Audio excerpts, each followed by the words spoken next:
The Treasurer Jim Chalmers at Parliament House in Canberra. Treasurer, good morning to you. Good morning, Michael. You've said inflation is going to get worse before it gets better on that front. So will Treasury confirm via your statement today that inflation could exceed 7% by the end of the year going into next year? That is the Treasury's expectation, Michael, that we'll have inflation higher than 7% later this year. That will be, in their expectation, the peak, and it will begin to moderate after that. And so things are very difficult already for a lot of Australians. It will get more difficult before it gets better on the inflation front.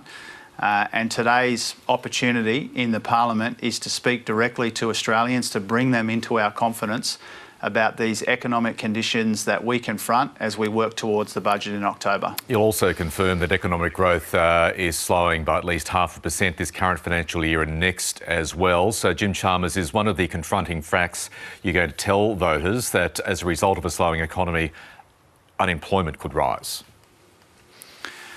Well, I think it's worth explaining to people who are watching the show, Michael, that when you've got rising interest rates and you've got dramatically slowing global growth, then that has implications for growth in our own economy, and that in turn has implications for the unemployment rate as well.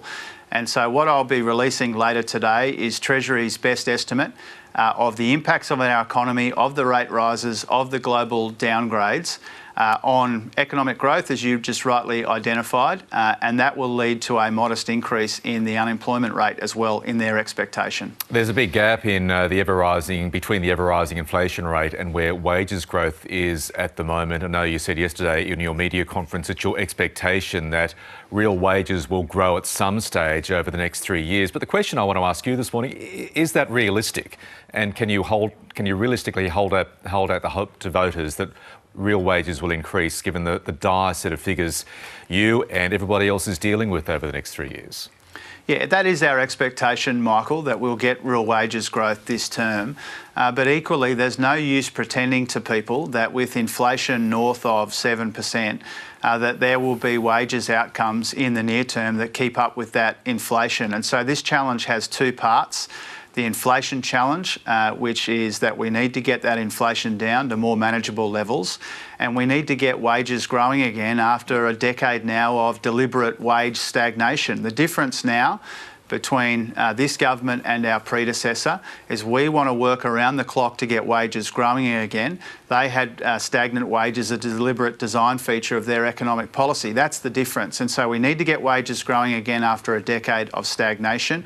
We need to see that inflation moderate, and when we see those two things together, we'll get the real wages growth that Australians desperately need and deserve. So many Australians are copping it from all directions, rising prices, but also interest rate increases if they happen to be a home owner.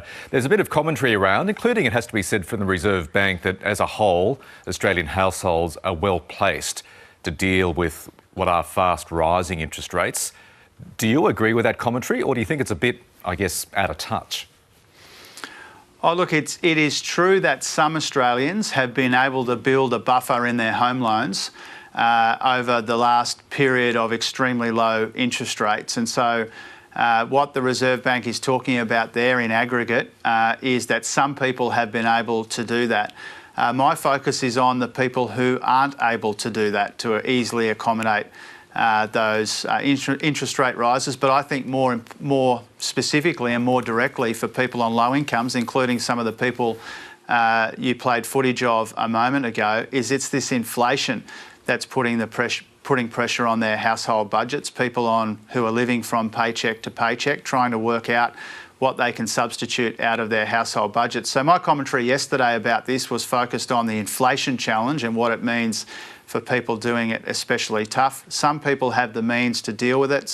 People have the means to deal with higher interest rates, but not everybody does. Okay, Treasurer Jim Chalmers in Canberra, appreciate your time this morning. Thank you. Thank you, Michael.